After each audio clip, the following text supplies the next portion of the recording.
Good afternoon, everybody. Welcome to a newer Lockdown Live. It's all about testing everything today, so please bear in mind if we fiddle with a couple of things. I've played around. I've got my best mate Dan on here. He's sitting in the waiting room, looking at me anxiously. But yeah, so let's get Dan on. Let's see where it goes, and yeah, please leave a comment if you pick up any issues. And yeah, here we go. Yo. Nice. Thanks for the nice intro. I'm your test guinea pig. Thanks. Yeah. No, that was lovely. I feel really welcome. Oh well, it's if there's anybody else I can test it with, it's with you. You can tell me as it is. Look, check. Can you see the double screen on your side? I can see the double screen, and I look much better looking than you. Yeah. Do you see the Lockdown Live branding thing on the top right? I do. If I do this, my head goes in it. Watch it. See? Okay. Suddenly I get a red tattoo. Oh. Okay. Check this. Haha. Whoa! Justice. Technology has finally hit Worcester. Exactly. And then we can do this as well. You can say, ooh, people must click subscribe. I'd just like to send a message to all the people in Worcester. Welcome to the 21st century. It seems like we are. Yes. Last time I heard, you guys were still using community lines. So when the phone rang, it was actually for Omar Elsaby down the road. Yeah, so if we need to go to Cape Town, we need to get the ox wagon ready, and yeah, absolutely, passport stamped. Take us. It's like Noah's. It'll take 40 days and 40 nights to get to Cape Town. Oh, with this weather, yeah, probably. Well, actually, you're probably not allowed to anymore. It's lockdown. It's not that bad on the side. I don't know what it's like in Cape Town with the roadblocks. I know my dad said there's 1 or 2 roadblocks on like a permanent kind of space, but yeah, it's not too bad in Worcester. Honestly, I haven't been further than probably Rhondda Bosch Common in 9 weeks, so yeah, I wouldn't be able to tell you. Okay. So, what's news? When are you finishing up with your old job? 15th. Only the 15th. I thought it might be next week.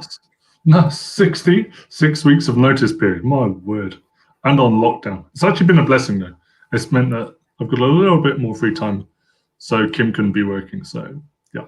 And if anyone that work sees this, I'm really, really, really busy, and I'm working till 11 o'clock every night to make up the time. Yeah, I can imagine. No. So if anyone from work is seeing this is my lunch break. A late one. Lunch breaks. What is a lunch break? I haven't had a lunch break in 12 years. Yeah, I know. I wish I was Italian sometimes. Can have a little sleep. Putting a little thing here. Don't tell me my mother's contacting me again. Okay.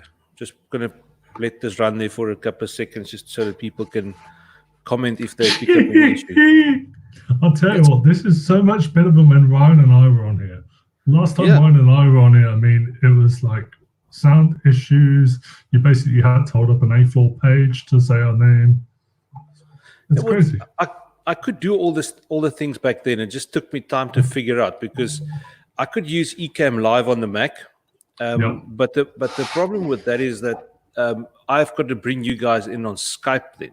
Oh, and like you've said, you haven't used Skype in like donkey's years. Well, I found out the other day it's actually now called Microsoft Teams. And that's the reason Microsoft bought Skype, apparently. So Skype does exist, but if any of us are out there in the professional world, Microsoft Teams that we all love and use is actually based off of Skype. It's almost a new name. That's how I understand it anyway. That's how Microsoft were able to get Teams so well. Okay. So what are you using? Are you using your Canon? Are you using your Canon? Because I see they've just launched a new webcam kind of thing. Do that. It's only available in the States, not for us here in South Africa. Yeah, Fuji, I see, launched one. And I got really, really, really excited about using my X-T2. And then I saw, no, they've only done it for Windows, which is great fun because 90% of photographers use a Mac. So well done, Fuji. You've produced a useless piece of software. It was the same with Canon. Canon's was only available for Windows 4 since beginning of April. It's like 2 months now until they've got the Mac version, which is only available in the States and not for us in South Africa. Then you love corporates that really know their market. I mean, hands up a photographer that uses a Mac. Yeah. I'll put my hands up for all my mates. But no, let's just launch it for Windows. But talking about the Mac and Windows thing, if I've got money to and I need to upgrade my computer, I'm going to go to a Windows computer. I'm going to build a monster computer, and just there will be a way that I can use my Mac as a screen for that thing. I know that you can do that with other. You can use your old Mac as a screen for a new Mac. So it's for the same money, you're going to get so much better, so much faster, so much quicker. I'm still going to use everything Apple. That will just be my workstation. You know what? I've been like you, Mac, since I can remember, for at least 10 years, and it would break my heart to do it because I think the operating system is so good. But I'm like looking at my new work computer, and we need to start discussing budgets. And I'm going, I would love a 13-inch MacBook Air with a second screen. And then you look at the specs on that, and you look at the specs on, say, a 13-inch or 15-inch PC, and you kind of go, it's actually incomparable. For the money, you get the specs of a MacBook Air, you can buy for half the price on a Windows PC. And yes, you've got to deal with Windows, and yes, you've got to deal with all the glitches and the constant updates. But geez, in this day and age, who's got the money to drop 50K on a laptop? Seriously. Yeah. Check this. Check this. I've got something for you. Check this. You're actually going to do a jingle. Where's the jingle? That's my uncle. He's sat in the UK. Dave, congratulations. It is the middle of winter here. It's 20 degrees, which means it's probably warmer than your summer.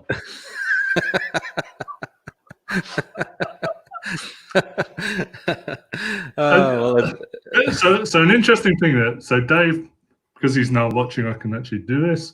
Congratulations, happy wedding anniversary. Him and my aunt actually have had their first wedding anniversary this week, or early last week. And their son's 25. I've known him my entire life, all 42 years, and they've been married a year. So congratulations, guys. You and Shed are rocking it. Yeah, it only took you 40 years, longest dating in the history of the world. Congratulations. That's awesome. It took me 5 minutes to get married, but it took him 40 odd years. I still had hair when they started dating. Jesus. Oh my word! I can't picture you with hair. Now I'm gonna get a bitch slap from my aunt on WhatsApp right now. Watch. Oh, he commented again. 28 today. Yeah, I'm 43. Just to put in perspective, 28 years. Right, excellent. Yeah. Awesome. I still used to breastfeed off of him. Don't worry.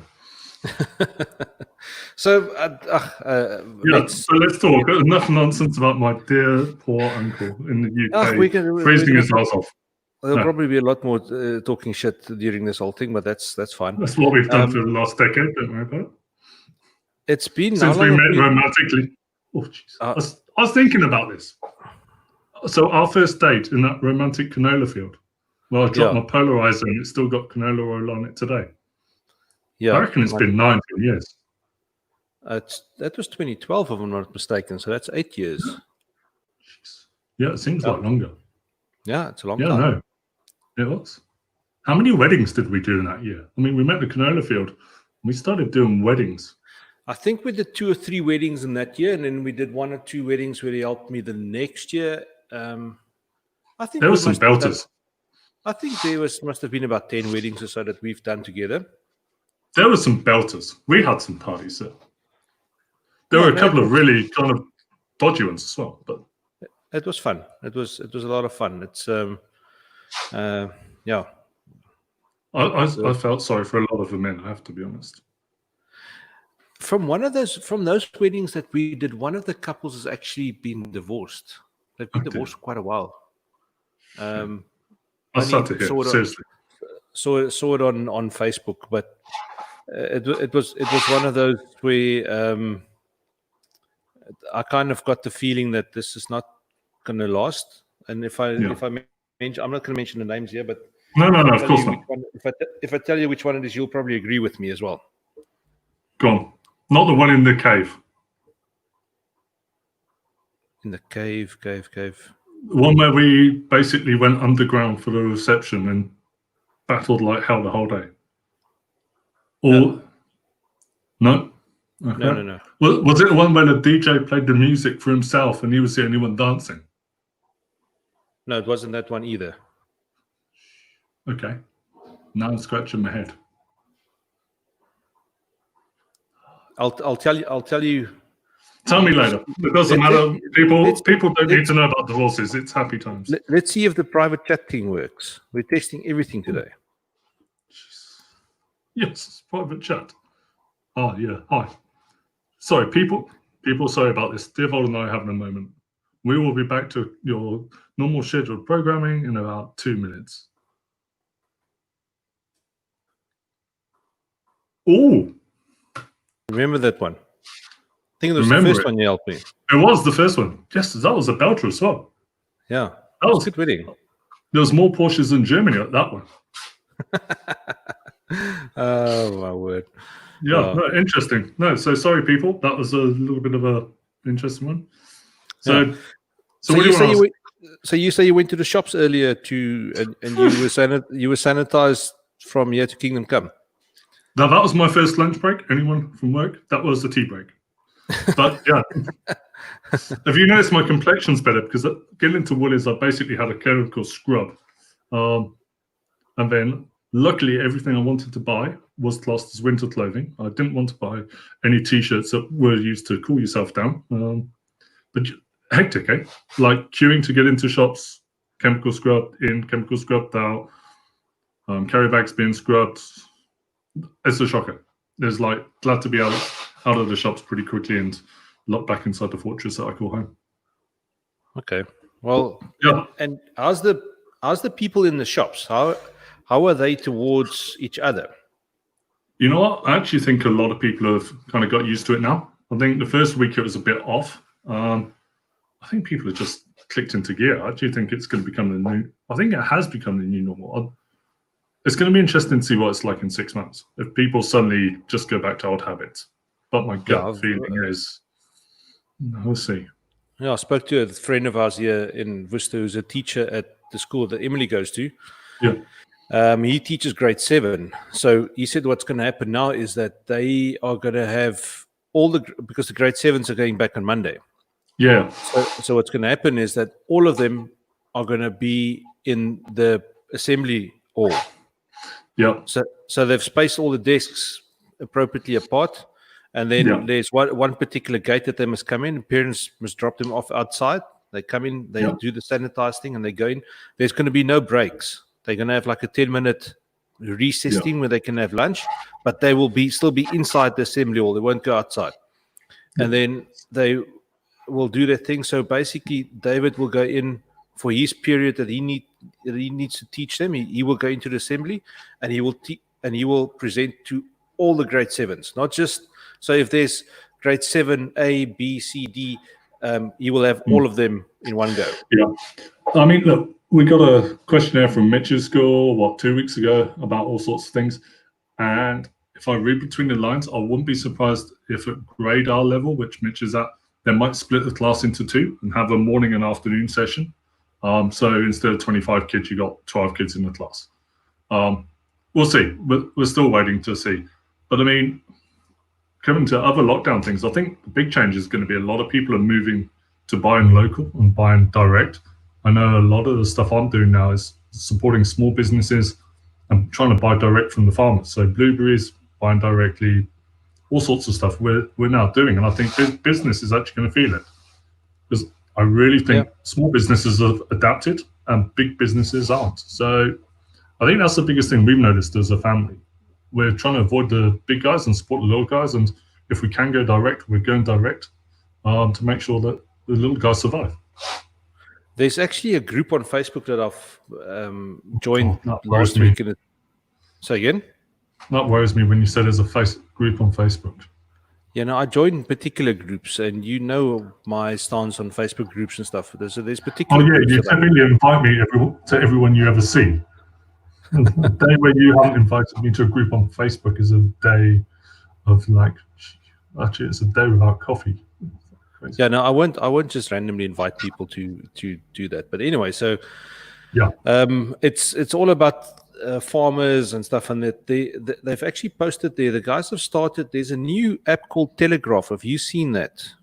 It's similar to WhatsApp, from what I understand, and they started Telegraph groups. So it's places where you can buy directly from the farmer. And so they've got stuff where you can buy meat from farmers, and you can buy produce from farmers, and then there is groups where farmers sell in between themselves, and it's very interesting. I'm actually going to try and see if I can join those things and see how it works.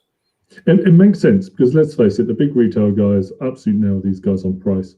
So if they can sell direct, it makes sense. And I'm quite happy to pay an extra little bit if I know that all that money is going towards a farmer and he's going to deliver it to my door, so I don't have to go through the chemical face scrub that I've just been through in the shopping mall. So yeah, for me, I'm quite happy to pay a little bit extra if I know it's going directly to the farmer and I know what I'm getting, and I'm getting service.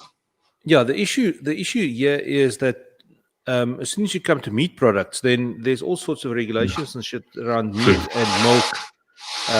True. True, I agree. Yeah, so I think they will need to work around some of those places if they can maybe, because I've got clients out in Rebecca Castile who's got a big butchery. I'm pretty sure, and you can buy directly from them as well. You can walk in; they've got a little shop, and you buy directly from them the meat that was butchered on their farm. So you know where it came from. You know how the animals lived. It's who their mother was. And they've got a very big business. It's a thriving business. So, and it started from them making boerewors on their kitchen table for the church bazaar. For my uncle, boerewors is meat sausage. Sorry, just in case he hasn't fallen asleep yet.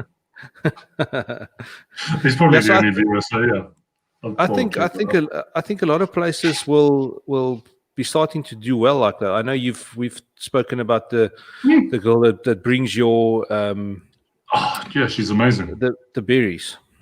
Yeah, and next week she's bringing wine because her husband's a winemaker at Southwell's vineyard. Yeah. Have you got a number? Send the number to me in a private chat. I will send it. She's in the southern suburbs, but I will send it to you so you can do it. But yeah, you're a bit far out for her to do a delivery. Yeah, but type it on the screen, then people can see it, and then they can. Her Majesty has it, so I will get it. Yeah, okay. Kim just takes care of all of that stuff. Yeah, listen, something I want to chat to you about, and the people that don't know yet is that we do a lot of stock photos and videos and stuff together. We do when we get the chance. And what do you think about this whole new Shutterstock thing? I think it makes sense, and I think they're not telling us everything. Okay. I think it makes sense from a couple of points. They're a NASDAQ or whatever listed company, so it makes sense they're in it to make profits. I also think it makes sense from their perspective that they've probably got guys who are sat on the top tier that have been there since day one, and they're not actually contributing. So I think it's a way to get guys to contribute more and to then speed up the race through the tiers. So for those who aren't aware, Shutterstock typically paid you a higher commission depending on your lifetime earnings. They're now resetting everybody to the same on January the 1st, and you'll get higher earnings the more images you sell in that year. So I think it makes sense from their business perspective. I think if you're a big seller, you might actually do better off on it because you're going to race through the tiers in probably week one. Yes. What I don't think they're telling us is there's probably another band. You and I talk about the big boys in stock photography, the Jacob Lunds of this world, who are basically pro stock photographers. I wouldn't be surprised if they're not on this and there's been a discussion elsewhere, because these guys who are making decent money and probably contributing the most to Shutterstock's profits I'd probably be treated like the secret club or the airlines that have where people suddenly disappear into a toilet door and don't even go through the first class lounge. They kind of get taken out the back in a Porsche. But it's like Fight Club. You don't talk about it. So I wouldn't be surprised if this is going on as well. But you know what? It is what it is. When you're a listed company, you're going to have to make money. Contributors are never going to be given more profits. But I think you and I have chatted about it. You and I now need to crank up the amount of stock photography we're doing, so we actually contribute more, we get more sales. So it is what it is. What I've seen now is that I've had a lot of images that I've been working through all the stuff and the videos and everything that I've been uploading. So because I've had a little bit of time to do some of that stuff now. So what I've seen is, and I really hope it doesn't water down Adobe, but Adobe has literally been taking everything.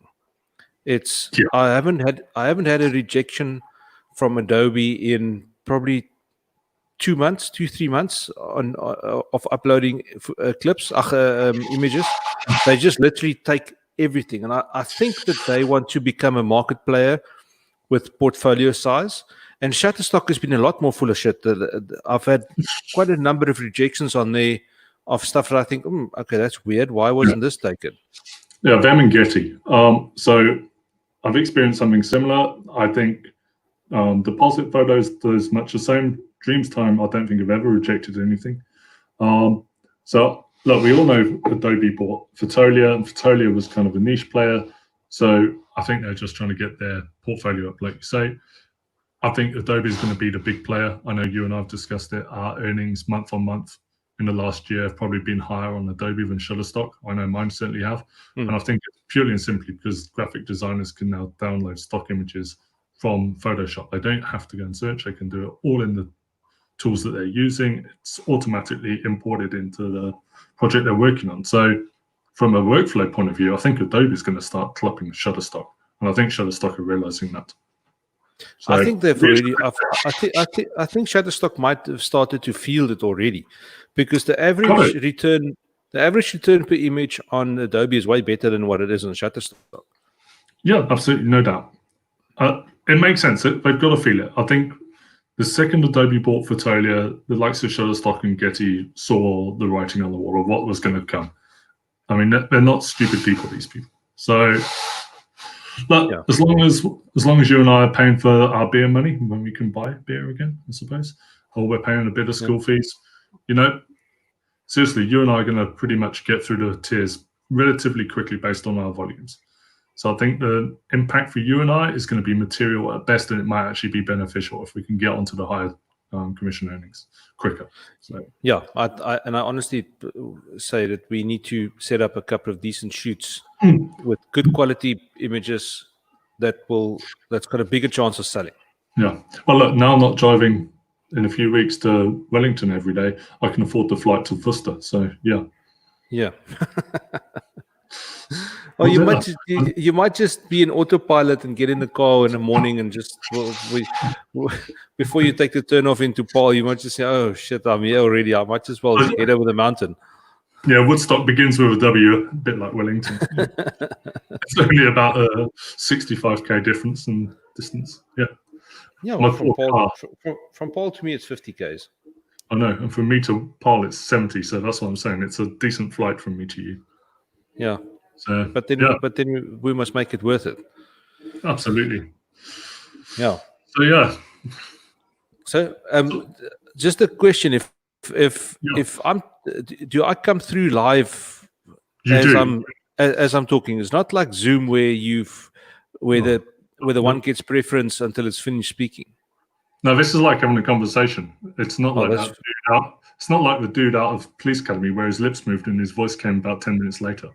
Oh, that's fantastic. That's one of the biggest gripes I had with Zoom, because especially if you're on a group, if you've got a group of people chatting, then it's half of them can't. Everybody's going to sit and wait till the guys finish talking, and then they can chime in. Yeah, I mean, Zoom's been quite interesting for me the last few weeks because I'm in my resignation period. I think, in general, the only words I say on Zoom calls these days are "Thanks, everybody. Appreciate your time." And that's it. I'm there to look Because like everybody's talking Afrikaans. that, and the fact of they don't want to involve me too much because they know I'm not going to be around for more than about 5 minutes. So it's one of those really strange things. Working remotely when you're working a resignation period, you're on Zoom calls and nobody's really asking you anything. You're there to make up the numbers. Tell me quickly, can you share your screen from your side? Have you got the option there? I do. So, but we won't do that. We'll do that offline later. People don't want to be bored by that stuff. They want to talk boxing. Yeah, no, but I think I want you to show some of your photos. I'm not even on them. I'm not even on my Mac. That's the problem here, China Bean. Oh yeah. Okay. I could share why don't you open your Instagram there on your computer?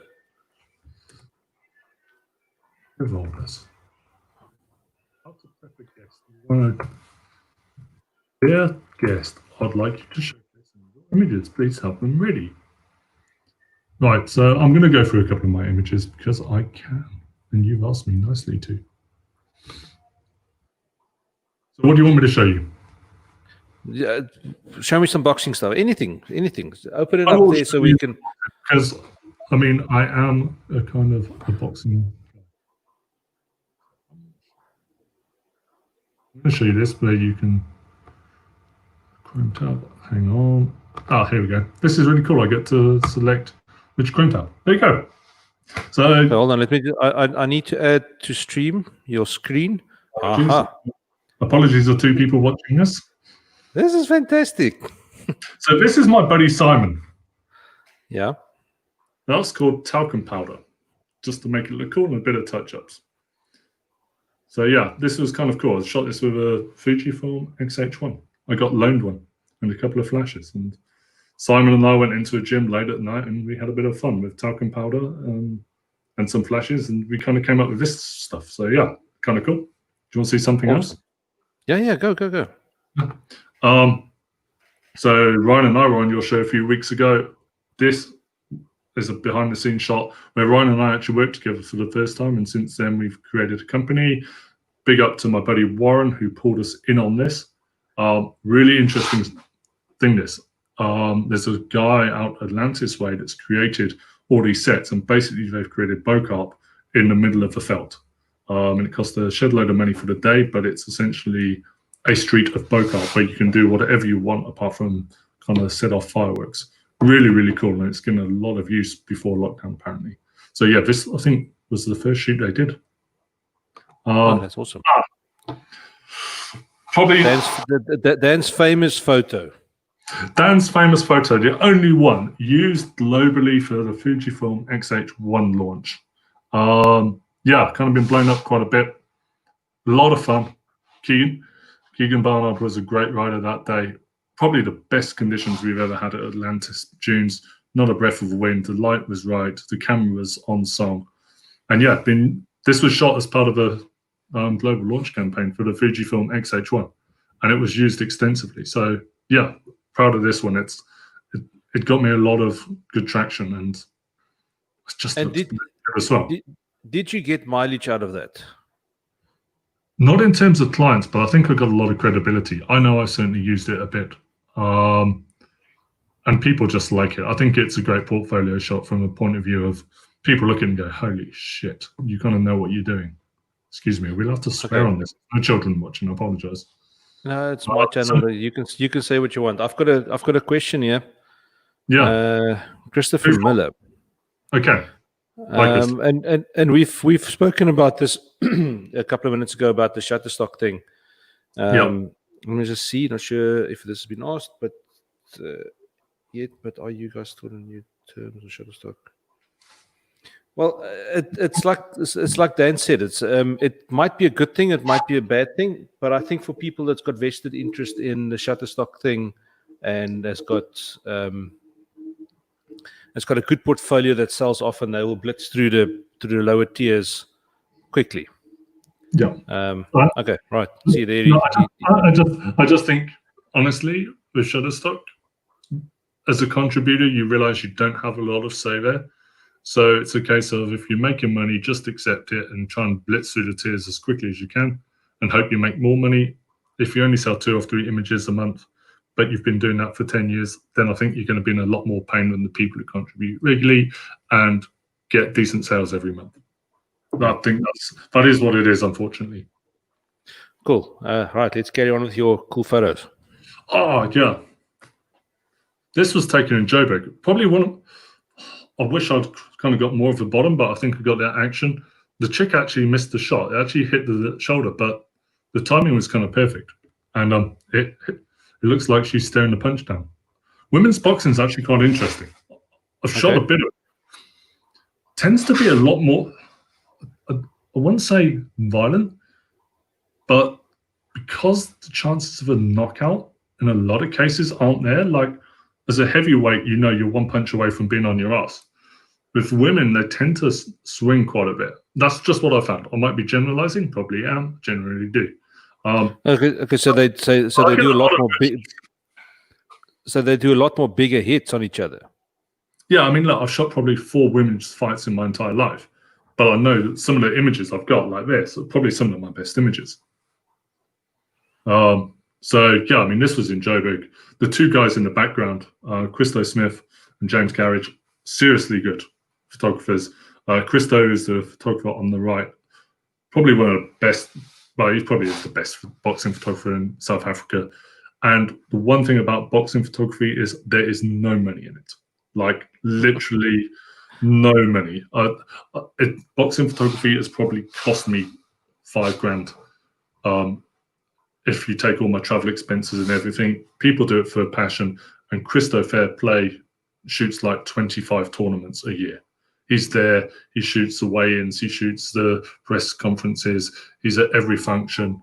I mean, the Joburg scene's so much better, but Christo, just a genuinely nice guy, does a hell of a lot for the sport of boxing in Joburg, and to best of my knowledge, makes nothing out of it. A bit like the guys from SA Boxing Talk, the YouTube channel. Again, the guys are doing it for passion. I think that's the thing with boxing. There's generally a lot of nice people because they realize there's no money. You're doing it there because you want to be there. And that's certainly my case. And I know it's for those 2 guys as well. James Garridge on the left, also a hell of a nice guy. And I was shooting with a guy called Alexis van der Westhuizen next to me. And again, really, really nice guys. First time I ever met them. Awesome guys. Something different. My good friend Warren, just playing around in the centre of Cape Town, looking to increase my skills, increase my portfolio. Warren's a commercial photographer. Like you, bloody good mate. I've heard him. Yeah, you had Warren on as well. You know, Warren's just one of the nicest guys you're ever going to meet. Incredibly generous with his time and his friendship, and happy to have him in my life. Lucky to have him in my life. And yeah, this was just 2 mates messing around in the centre of Cape Town when it was empty one Sunday afternoon. Got a couple of good shots from the shoot, but this was my personal favourite. I don't know what it was. I just loved it. And so, yeah. Another interesting one. So I did 2 Fujifilm launches. I did the XH1, which was the motocross one, and then I backed it up with a boxing one, which was the XT3. And this was a uranium miner in Namibia that we got sent up to photograph, and he's a boxer. And they wanted us to create a story around it. And this is him just walking through the uranium mine. So yeah, this was kind of an interesting one. This was the 2nd frame I took with a camera. It arrived at 11 o'clock the night before, didn't have serial numbers on it, so it made getting it out of the country an absolute nightmare because it was a demo model. It's essentially held together with gaffer tape, which is the case when you get pre-launch models, and don't even go about editing because there's no drivers for it. But yeah, and also when you had that camera, it was nothing compared to what it was when it was launched. So that's the thing. So I've been incredibly fortunate to do 2 camera launches for Fuji. Things I'm going to be telling my grandkids about, but it's actually bloody hard work. In that you get the cameras literally the night before, or in the case of an XH1, literally at the shoot. It's probably just arrived in the country the night before. There's no instruction manuals. When you turn it on, it's typically in Japanese, and there are glitches all over the place. I mean, this XT3, basically every shot I took, every time I put my eye to the viewfinder, I saw something different for 4 days. every time I put the battery pack on, it freezes within 30 seconds. And I've got to shoot a professional campaign with it. But what it does teach you is if you work hard and you accept the conditions you've got, you can actually get bloody good shots, and you don't have to have everything to be perfect. So it actually gave me a lot of confidence and taught me a lot of lessons about you can actually go out there with not a lot of stuff and have everything go wrong with the camera, and everything did go wrong with the camera. And you can still get the campaign. So this was a fun one. The only sad thing about it was Fujifilm wanted blood and gore from the boxing, and they wanted a charismatic boxer. Unfortunately, the boxer wasn't that charismatic, and the fight was also not great. I think I had more bruises on my face than he did, and that was from my camera hitting my face from when they bounced off the ring ropes. But that's one of those unfortunate things. You can't script the boxing fight. It's not it's not a stage fight. It's an actual fight. Yeah. I mean, we went up there wanting to get the next like Namibian Rocky, and we didn't get that. So it didn't get the traction that the motocross one did. But like you say, this isn't WWE. It is what it is. So yeah. Cool. Right. Portrait from Warren's shoot, the one that we saw with the guy spraying it again. Just really like the light in this. Totally natural. A 23mm, just doing what the 23mm on the Fuji does. I mean, just never lets me down. Bit of fun. One of the great things about working with promoters is I get full ring access, and this was literally after a guy had been knocked out, after party, everyone jumps in the ring, has a party, and yeah, just jumped in the ring, and as I was jumping in, the boys came towards me, and they let rip. Jeremy Bean on the right-hand side, one of the nicest guys in boxing, was incredibly good to me. He was running the commercial side of Calicoda, which unfortunately no longer exists, but had some great times, and was with him in Namibia. He was a promoter for the shoot in Namibia that we just spoke about. Shoot, you and I were on, actually. You and I did this together. And you and I are now trying to replicate this for the next few weeks.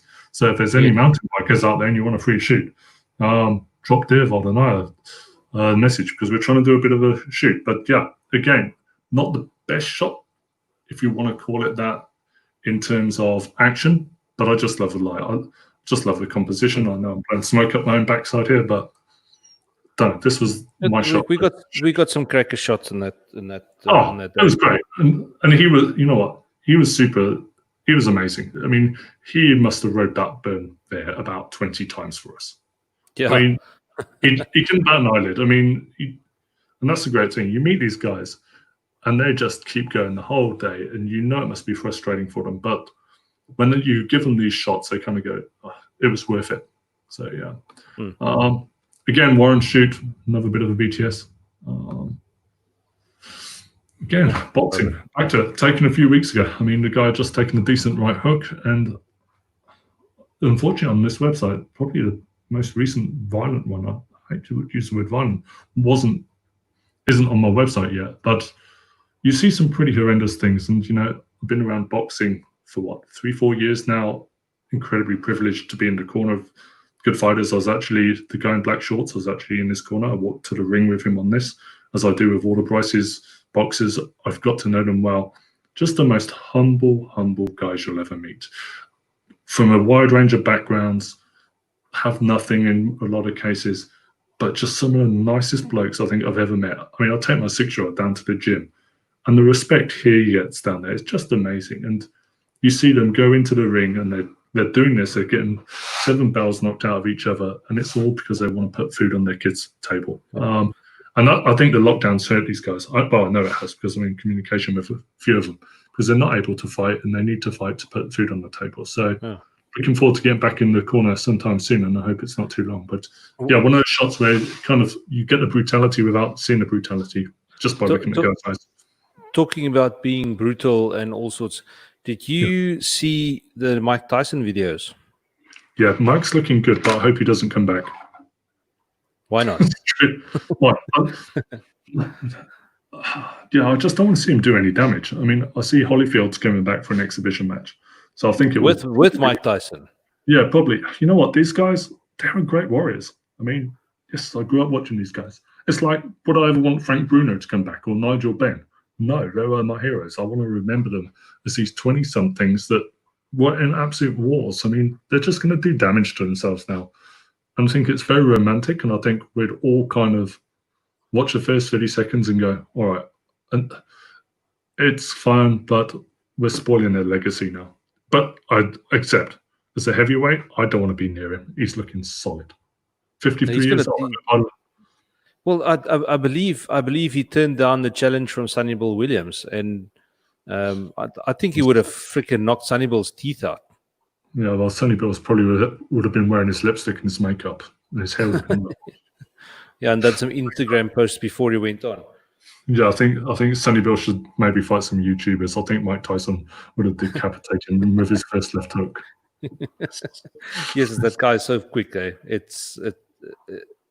Yeah. Well, I think Sonny Bill would have been quicker to run out the bloody ring the second Tyson landed one on him, if he could have taken it to run. I watched the interview with Joe Rogan and Kevin Hart the other day, and where Joe Rogan said it. He said it's like you're standing next to a lion. Yeah, no, I mean Tyson's amazing, but he's generally high. I mean, he's got his own cannabis line these days. I mean, if you watch his YouTube, he's generally smoking the biggest bloody joint I've ever seen in my life. He's laughing. So Mike Tyson's not going to feel a thing because he's going to go into that ring as high as a flipping kite.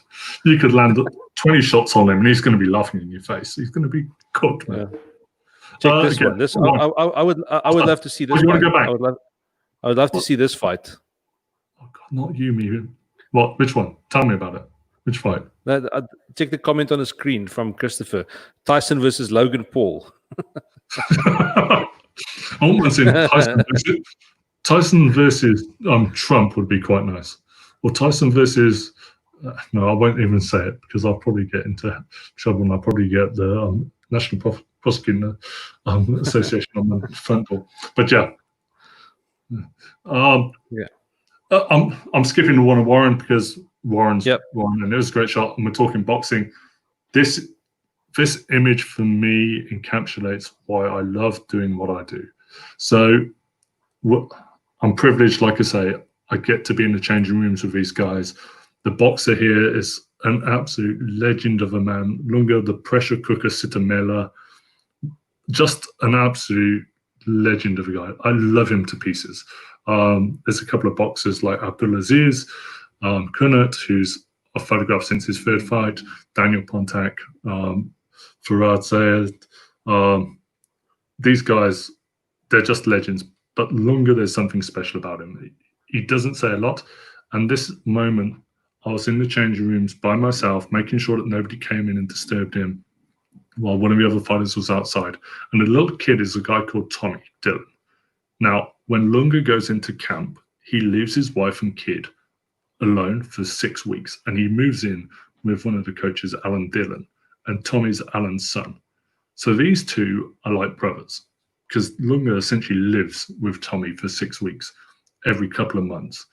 So the moment you get in here is two incredibly, just almost like big brother, little brother moment here, as Tommy's just watching Lunga get ready to go out. And Lunga went out and won a SADC title literally after this, and might even be as part of this portfolio. Another great shot, but this one was probably one of my top 3 boxing shots, and it doesn't even include a punch, just because of what I know it means, and it's the story behind it. Another portrait from Lauren Shoot. Bit of motocross, just really cool. Tristan Hitchcock, really cool up and coming guy. Got a bit of opportunity there. Kevin Crowe, again doing a bit of BTS. Probably the shot. You know, there's a couple of those ones that was really good. Those with the sand. Yeah, so we spoke about the big bold one of Keegan earlier. This one was probably my favorite shot of the shoot. I know I said that about the other one, but the other one got a lot of traction, but this is probably my personal favorite. Sun was setting, it just worked out well. You think I shot this at about 2,000th of a second. So yeah, and it was almost pitch black, which was amazing. So it showed how good it showed how good the XH1 performed. But yeah, this is one of those ones I want to actually get printed on a metallic print, because I reckon this in metallic print is going to. But you had a similar one in color as well, with the sun shining through the sand and everything. Yeah, I did. But you know me and black and white. Black and white and me are like lovers. I default to black and white instantly. And this one for me, I think one day when I'm big and I'm older and I get my own little photographic studio in a granny flat, this will be one of the first I print and stick on the wall. Just because I think it's going to look epic on like a metallic print. That's an awesome shot. Another BTS with our good friend Ryan over in the corner. Again, Lunga warming up for the same fight. Again, seeing the guys get ready, just privilege. And George Dillon, who's one of the trainers and just, again, an absolute legend of a man. So much boxing knowledge in that brain. I can talk to George for days. BTS again. Again, another one from the Namibia shoot. The boxer warming up. You see the conditions. I mean, this was basically a squash court. Well, kind of like a squash court environment that we were shooting in, and really had to work hard for the shot, but it kind of turned out pretty well in the end. But just to give you, for the photographers out there, for the photographers out there, that thing was shot at about 10,000 ISO. You can see there's a bit of grain in it. I mean, that's how dark that place was. Another bit of motocross, done a bit of that in my time. Again, Tristan and his dad, Graham Hitchcock, just really cool shot, perfect timing. Shot first time, literally first run, bang, thank you very much, we'll move on now. Just a bit of off-camera flash, pumped in, and away you went. This was, again, the same fight. This isn't the shot that I prefer. The one I prefer is Lunga actually showing his teeth and cheering as he's in that position, and it's printed in the gym. But this one, I think, tells a better story. You've got the boxer on the right who's just lost, being consoled, and you've got Lunga being held up. And I've got to say, Weinberg Military Base, where this was, just an amazing venue for boxing. That tin roof makes it electric. The atmosphere in there was amazing that night. And the lighting is also pretty cool as well. Yeah, so with boxing, you want the lighting to be good. Because, I mean, you've got to be shooting at like 500 or 600 for the second. I'm typically shooting with my 23 f2 these days, which is bizarre. But it means I can get the shots, and that 23 f2 of Fuji's is just an awesome little lens. To be honest, I'll probably need the 35 to get better shots. But the 23 I've got. The 35 on your camera is going to be a 50. 50. Yeah, exactly. I prefer these wider looks. I'm also a huge fan of the 35mm. So you've got the 23, which is a 35 on your camera. Yeah, so it's great for anything up to like halfway across the ring, but I just battle when the action's on the other side of the ring. So that's really the only reason. And the reason I shoot prime with boxing is because I need the speed. I need the speed of focus, and I need the shutter speed. So with zoom lenses, unless it's an amazing zoom, you're always going to kind of be battling. Whereas if you're using primes, you're going to be on the money from shot one. And again, I've got that lens dialed in now. 90% of the time, I've already set it up as we walk into the ring. What other camera setups are the other boxing photographers using? So they're typically using 24-70s. That makes sense. Yeah, I mean, if I had a fast 24-70 or 1635 on the Fuji, I'll probably use it. But I don't. So I don't. I know Alexis van der Vesthuizen shoots primarily with a 50 1.8 or 50 1.2, and that works for him. Okay. The only place he battles is when the action's right on top of you, which happens a lot. So there he's a bit too close to the action, whereas I'm wider with a 23, but I think a 35 could actually be a sweet spot, and it's probably the cheapest Fuji film prime. I think it's like $5,000 for a 35 f2, which is ridiculous. I mean, it's silly money. If you look what you're paying for that on a Nikon or a Canon. I mean, that's one thing. Fujifilm prime lenses are ridiculously cheap. Again, this was Namibia. Post-fight, the guy's just lost his title. I was in the change room, and I just thought the kind of story of the girlfriend watching a boyfriend get battered around a bit and losing his title. I remember you told me about this photo.